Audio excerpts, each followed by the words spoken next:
Well, when you're doing something, I mean, I can tell you, having just gone through it, you don't want to feel like, there's a stranger that's doing this with you. You want to feel, or a like robot. We always talked about what was Yes. going on in each other's lives, because it's more comfortable. Right. It just makes the whole experience more comfortable. That's right.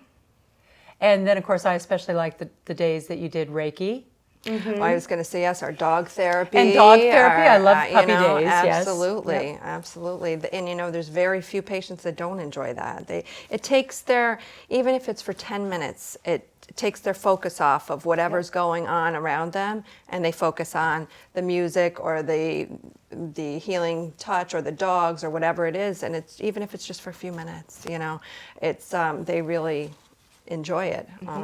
And we encourage people to have visitors with them, a family member, absolutely. two family, whatever, or bring their computers, watch a movie, whatever they enjoy. And I think that exactly. it's important for the patient to bring a little bit of themselves with them, something they like, get to know them, talk to them. And and you will find that patient once in a while that doesn't want to do any of that, and that's okay too. They want to go, and maybe they just want to pull the curtain and they want to have some time alone, and that's but you fine have to too. recognize that in the patient and just say, and that's absolutely fine too. That's what the person wants, and that's... Do most people come with someone, or do you have a lot of people that come in alone? Depends on how long they've been coming. Yeah, I think once they get comfortable, certainly I think on the first day, probably 95% of people come with somebody.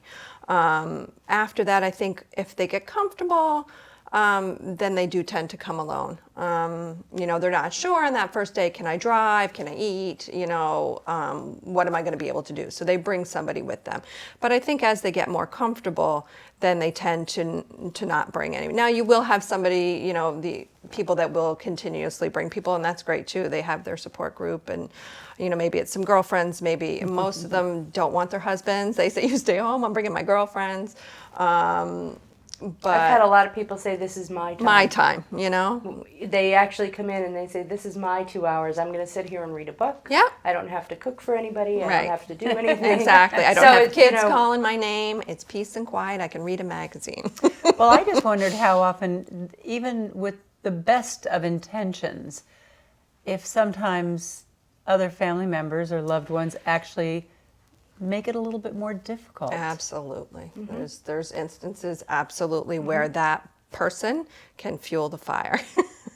And I imagine that that is probably somewhat common, that husbands or loved ones or adult siblings can be a little bit angry, even if they wouldn't admit it, even if they don't even admit it to themselves. Sometimes they You're don't agree with each disrupting other. their life. That's right.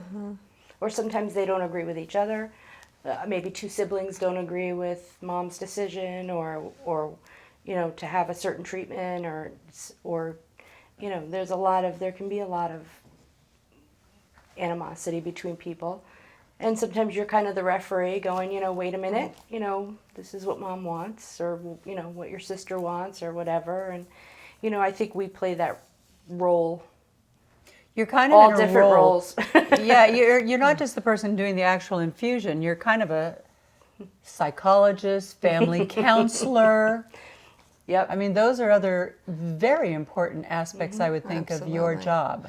Because I do think sometimes people feel they've burdened, they've burdened their family. They've That is the word. Unloaded everything on them. They've vented to them. They've cried to them, and they almost feel guilty. Yep. That they're doing that. So for us to be there for them to be able to do that with us, I think is helpful. Because that's what we're here for. I mean, don't feel guilty ever.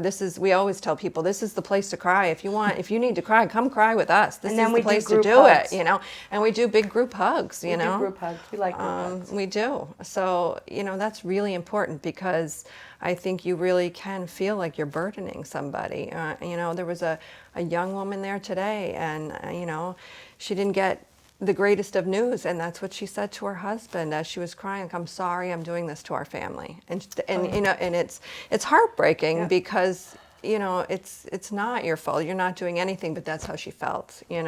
So it's just really, it's difficult on relationships for sure. And so I think if we can be there to try and, be a sounding board or whatever we can be, whatever you need us to be.